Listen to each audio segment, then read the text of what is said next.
24 to 5 on 2CC, Canberra live until 6 o'clock. You can call if you like on 6255 1206 and ask about anything you like. But in this half hour, you can ask about financial matters if you would like to do that, because I'm joined right now from Envision Financial, Luke Smith. Good afternoon. I'm very well. Yourself? It's Friday. What can I say? Gotta be. Every second day's Friday at the moment, as everybody races into Christmas. So I was talking about Australia Day yesterday, and I decided that every day is Australia Day. I mean, it's a great place to be. Well, look, there's plenty of other places that you can look out and see a blue sky and nice warm sun. If they can make the wind go away, I'd love it a little bit more. So. Yeah, it's a bit windy today, but not as bad as it has been. Look, we're here to talk finances, although we could talk about the wind and the weather if you prefer. It's entirely up to you. You're in charge. Same, but different. Yeah, exactly. I'm told that our topic today is a catch-up concessional contributions. Yep.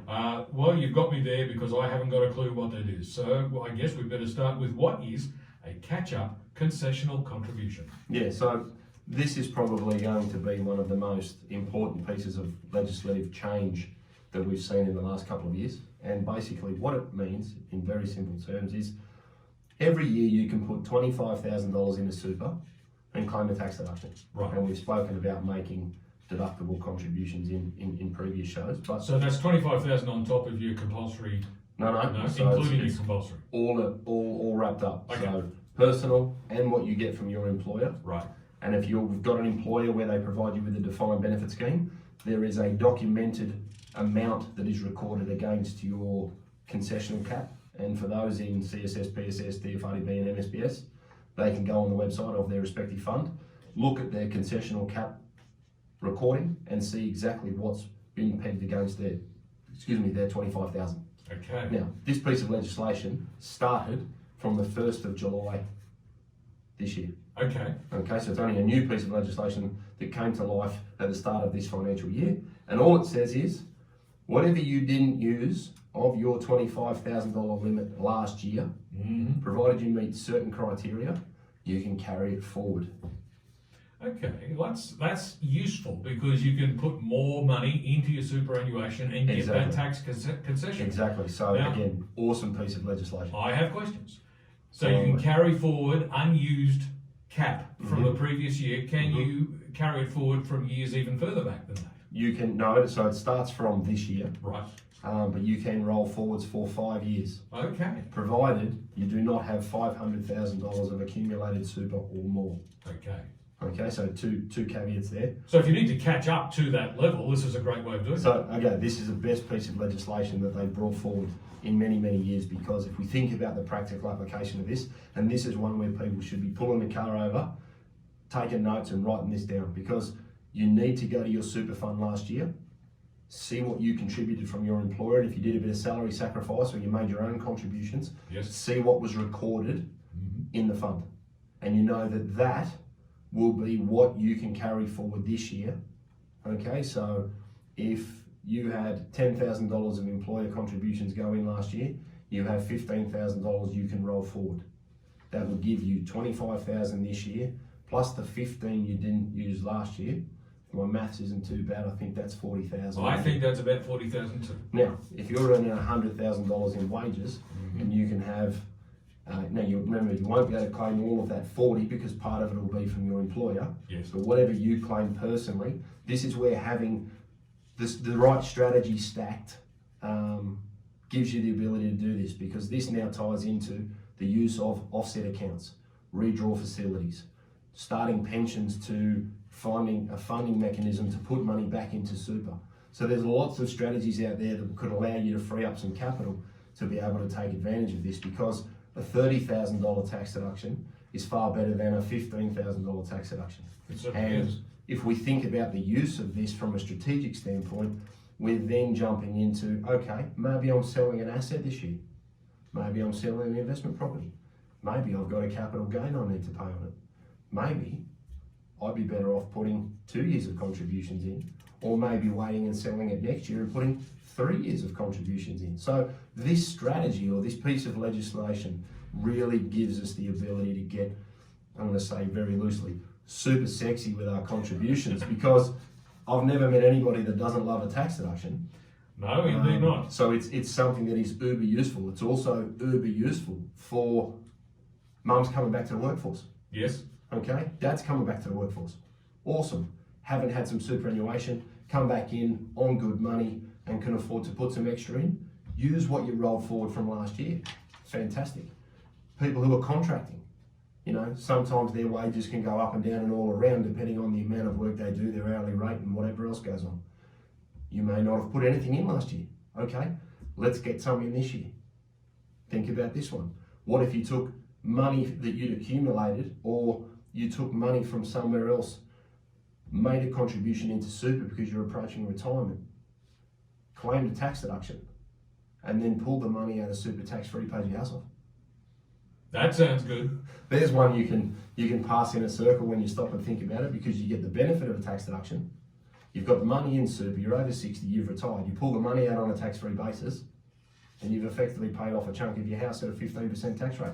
So there's more to this than just boosting your superannuation. You can use this to achieve all sorts of strategic aims as part of your overall wealth accumulation strategy. Yeah, look, it's something that, as we say, if you get your stacks right, you get your strategies in line and you have a good foundation and you've got access to capital through an offset account, or maybe you've started a transition to retirement pension. Maybe you have an account-based pension and you've gone back to the workforce and you're accumulating more surplus income in your own name than you really need. Taking a pension before 30 June could be a good way to pull money out of super on a concessionally taxed basis and then put it straight into another superannuation fund and claim a deduction. And you've effectively used money inside super via a pension to put money into another super fund account and claim a tax deduction. So, this is where, someone famously said, once you don't know what you don't know. I wonder who that was. and I guess a really good illustration of thinking about the compounding effect of, getting your strategies in place and thinking with the end in mind, and making sure that you're taking advantage of this legislation, because as the years start to accumulate, if you think about what could be rolled forward, you could have $50,000, $60,000, $70,000 going into super in some situations, which could negate the capital gain on the sale of an investment property or some shares, or maybe restructuring your assets leading into retirement, or passing assets to a spouse and managing the capital gains depending on what your situation requires. The use of this strategy going forward, I think people need to get hold of this and they need to really get their head around it, because it is very, very powerful. And as I said earlier, I'm yet to find anyone that doesn't love a tax deduction. Okay, so you mentioned spouse there. Is this something that can be utilised in transferring capital from one partner to another? That sort of thing? Yeah, so we spoke week before last about the super splitting legislation. Again, tie that into this. So I throw money into superannuation. My wife throws money into superannuation. She claims a $25,000 tax deduction in totality, so she may not claim all of that because part of it could come from her employer. So let's say she got 10 from her employer, 15,000 brings her up to 25. She then splits all of that money to me as the older member of the couple, as we said under the super splitting legislation the other week. We've maximised our deductions. Now, leading into retirement, if myself or my wife had a big contracting year, for example, let's say I was in IT, they like earning good money, the IT lads. Big shout out to you, Rob, if you're listening. Well, I tell you what, it's not as good as it used to be because they're offshoring everything in IT these days. They've got personal exertion issues, but let's not go near that. But let's say I was a contractor and I had a massive year. I may want to max out 1 or 2 years of this roll forward ruling, depending on the year that I want to make the contribution. I could then split all that money to my wife to bolster her superannuation, which carries on from the conversation we had week before last about super splitting. So again, this strategy in conjunction with others can really, really get some momentum. It's good in isolation, but you then wrap that around deductibility, pension payments, accumulation, asset splitting. People really need to get their pens out and write this stuff down. This is awesome. It's 14 to 5 on 2ZZ Canberra Live with Leon Delaney until 6 o'clock. And in this half hour, I'm with Luke Smith from Envision Financial. We're talking all things financial, but in particular today, we're talking about new legislation which allows catch-up concessional contributions, and we'll delve deeper into that in just a moment. It's 14.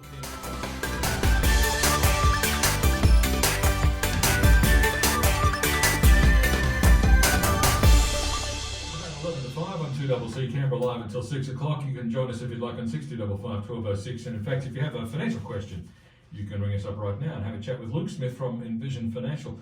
But in the meantime, we're talking about catch-up concessional contributions. So what are some of the potential strategy options for catch-up concessional contributions as per this new piece of legislation? It's a bit of a mouthful, isn't it? It is a bit of a mouthful. There's too many. In fact, I'm glad you're here because as I was saying during the break while we were off the air, this field is so complex. This is why we have professionals like you. Well, yeah, look, I think it's not the sort of thing you spend, 40 or 50 hours a week laying bricks, go home and go, I'm just going to read about this in my spare time over a Corona. So yeah, I want to read the latest superannuation legislation changes. Correct. Yes, it's a great way to spend a Friday night. Yeah, so if we think about the useful application in relation to strategies, and we touched on a couple before the break very briefly, in that obviously it's a very good way to manage people's income where they do fluctuate. So for those that are contractors, your medicos that may have 2 or 3 different income sources, they may have private practice, they may have wages from a hospital. You can have an IT contractor with multiple sources of revenue.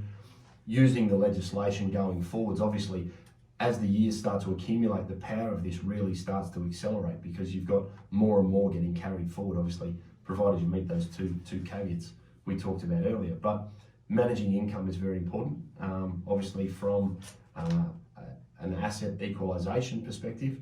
We touched before the break on a follow-on from our super splitting chat the other week. That's another really good one. So you put in, 40, 50, 60,000, whatever you've got carried forward. You claim a tax deduction in your name and then you split that to a spouse up to 85%. So that then encompasses not only your deductible contributions, but then what's split to a spouse under the super splitting legislation. So that's a very, very good use of that where you're starting to equalise assets, or you're trying to get assets into the older person's name so that they can gain access to them sooner. So that's a very good way of using that. I think, again, incorporating offset accounts and redraw facilities. So now tying in with your mortgage broker and getting that net of people around you that can make sure you bounce between provider and provider to make sure you have everything laid out correctly. Because if you don't have access to capital, it's very hard to make the most of tax deductible contributions. So having your mortgages set up correctly with offset accounts that you could build up a savings bank into, you could reduce the interest cost on your home loan during the year and then make a personal deductible contribution, which is a concessional contribution, in June. So we've really had 2 uses for the money. We've reduced the interest we're incurring on potentially a non-deductible home loan. Then we pull the money out of the offset account, put it into super. And if we've used some of the money from the offset account to increase our contribution to maximise our deductions, we could increase our tax saving in any one individual financial year. So again, something you need to run past your accountant to make sure that the strategy works with both your broader accumulation plans and also your tax planning with your accountant. So if you haven't got a proactive accountant, they should really be on top of this and making sure that you're not missing out on these opportunities. The sale of assets is another very good place where this could be of benefit, where you may have been selling some shares or an investment property or commercial building, depending on the entity or who owns it. If you do have a capital gain in your own name, it could be a very good way of increasing your deductions to offset some of that capital gain.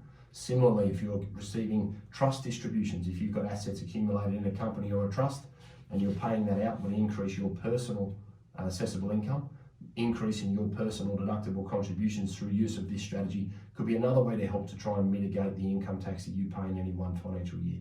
So this piece of legislation is really, really powerful.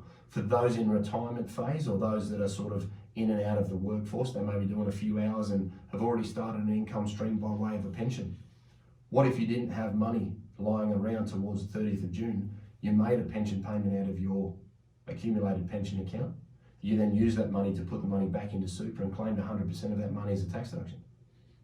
That sounds almost like cheating, doesn't it? Well, I'm not for sure if cheating's the right word. I said, let's call it clever. Yes.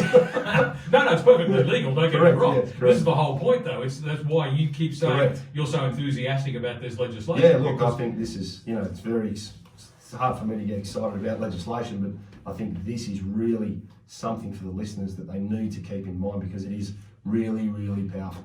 Yeah.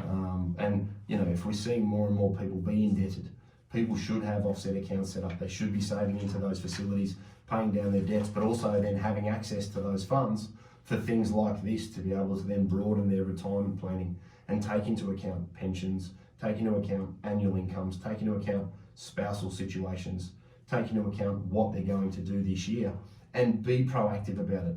Thinking about this sort of stuff on the 20th of June is not giving you options and flexibility. It's cutting things a bit fine. Yeah, exactly right, exactly right. You need to be thinking ahead with this, and you need a good team of people around you. That includes a good accountant, a good mortgage broker, a financial planner to make sure you're aware of the strategies that you may not have considered. Yes. Because sometimes I'll explain something to someone, they look at me and go, can you do that? I'm going, well, the law says we can, so let's run with it. Absolutely. And I think the biggest mistake people can make is not finding out, because finding out can be far more expensive than paying to get the knowledge in the first place. Well, that's right. So again, another reason why we have professional experts. yeah, look, exactly. You know, if people are after some more information on this, obviously we've got the Knowledge Centre on the website. That's www.envisionfinancial.com.au. That's Envision with an E, not an I. We've got the podcast, obviously YouTube. We've got this. We've got all the key takeouts of this episode on there. We're going to have an education piece where we'll put all the key bullets that people can write down and make sure they're thinking about. Come and have a cup of tea. We've got a little bit of room before Christmas. What happened to the coffee? Well, you know, it's getting a little hot for coffee. Barb's trying to sort of change it up a bit with some funky looking teas, so keep us on our toes. But you know, there's a few spots left before Christmas. If not, at least go into the Christmas break with some information, and then you can think about how you can plan the next 6 months, because we'll be talking about Easter in no time, and it'll be 30 June just around the corner. So you know, there where people can get some information. Obviously, the website. Go to the podcast on iTunes. The strategy stack at Luke Talks Money. If you need to talk to a mortgage broker about offset accounts and redraws, or you need an accountant that's proactive, give us a ring. We can put you in touch with people. And that can wrap it up, and people will be able to get what they need. Fantastic, and it's 62604749 to get in touch with your office. Perfect. Luke, thanks very much, and we'll chat to you again next Friday. See you next week. Luke Smith from Envision Financial.